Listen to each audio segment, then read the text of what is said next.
ये भी हमें एक सीख मिलती है। गणेश भगवान की पूजा प्रथम क्यों होती है? ऐसे ही देवताओं में शर्त रखी गई। क्या शर्त रखी गई कि जो को यदि कोई भी देवता सारे संसार का भ्रमण करके आ जाएगा, परिक्रमा लगा करके आ जाएगा, प्रथम पूजा उसकी होगी। अब तो सभी देवता अपने अपने विमानों पर बैठ करके चल देते हैं। अब गजानन जी रुके, जैसे ही गजानन जी रुके, नारद जी ने पूछा, कहो गजानन जी आप नहीं गए? अजा गजानन जी का वाहन क्या है? क्या है भैया गजानन जी का वाहन? चूहा है। अब गजानन जी ने विचार किया, उसी समय क्या किया, एक तरफ भोले बाबा को बिठाया, एक तरफ मैया भगवती को बिठा करके एक चक्कर में 7 चक्कर लगा लिए। पिता को आकाश कहते हैं, माता को पृथ्वी कहते हैं। दोनों को बिठाया, 7 चक्कर लगा लिए। सारे देवता आए, गणेश भगवान आप तो गए नहीं। गणेश जी ने कहा तुम 1 चक्कर लगा करके आए, हम 7 चक्कर लगा लिए।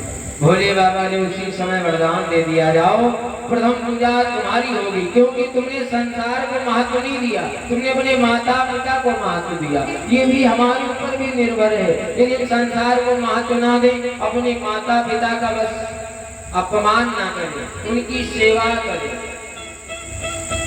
श्रोताओं याद रखना, यदि आपने माता पिता की सेवा की है तो संसार में आपकी विजय होगी। चाहे जहाँ चले जाओ, आप पर कोई बाधा आने वाली नहीं है। मैं आज तो वैसे द्वितीय दिवस की वेला है, द्वितीय दिवस की कथा प्रारंभ हो चुकी है। मैं आप लोगों से एक ही प्रार्थना करना चाहता हूँ। आप लोगों ने हमें इस गांव में बुलाया है तो हमारा एक ही उद्देश्य रहेगा। हम व्यासपीठ से सभी से हाथ जोड़ करके भाई निवेदन करते हैं, आप एक बार हमारी कथा को श्रवण करने ना आना, पूजा करने ना जाना, काम चल जाएगा, पर कभी अपने माता पिता को कष्ट ना देना।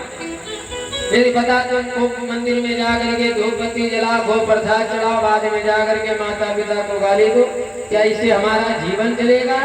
उससे जीवन चलने वाला नहीं है, जीवन बर्बाद हो जाएगा। फिर वो भगवान पूजा स्वीकार नहीं करते। अच्छा, प्रथम भगवान कौन है हमारे?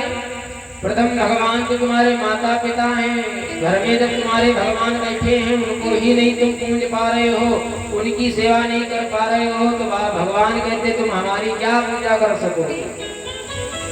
तो सदैव अपने माता पिता का सम्मान करें, माता पिता की बात को माने, उनकी सेवा करें, उनके वचनों का पालन करें। ऐसा यदि आप करेंगे तो आपका जीवन अंधकार में नहीं जाएगा।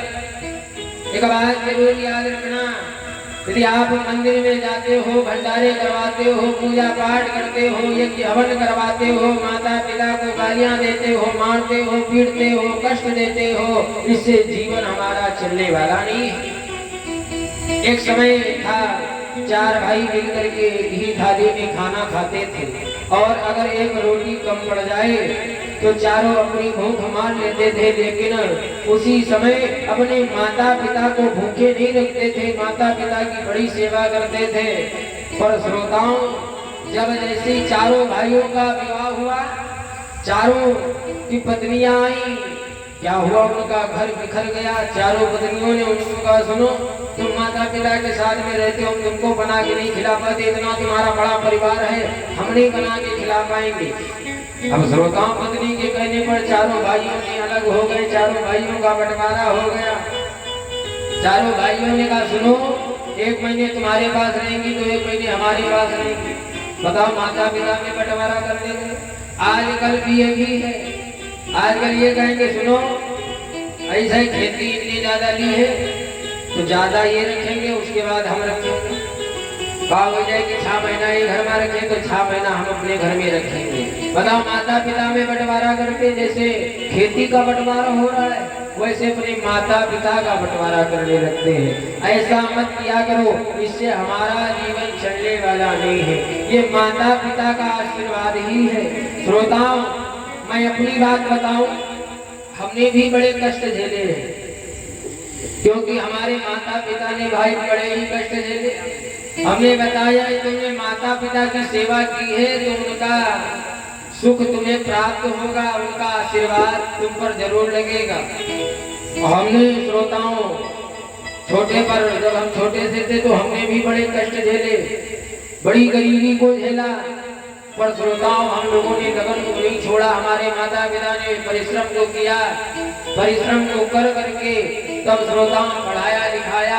आज उन्हीं के आशीर्वाद से मैं श्रेयास गद्दी पर बैठ करके तुमको कथा भगवत चर्चा सुना रहा हूँ और आप लोगों को भक्ति के मार्ग पर ले जा रहा हूँ, सनातन धर्म की ओर जोड़ रहा हूँ। ये केवल माता पिता का, गुरुजनों का आशीर्वाद है। आप लोगों के आशीर्वाद से ही तो इस गद्दी पर बैठा हूँ।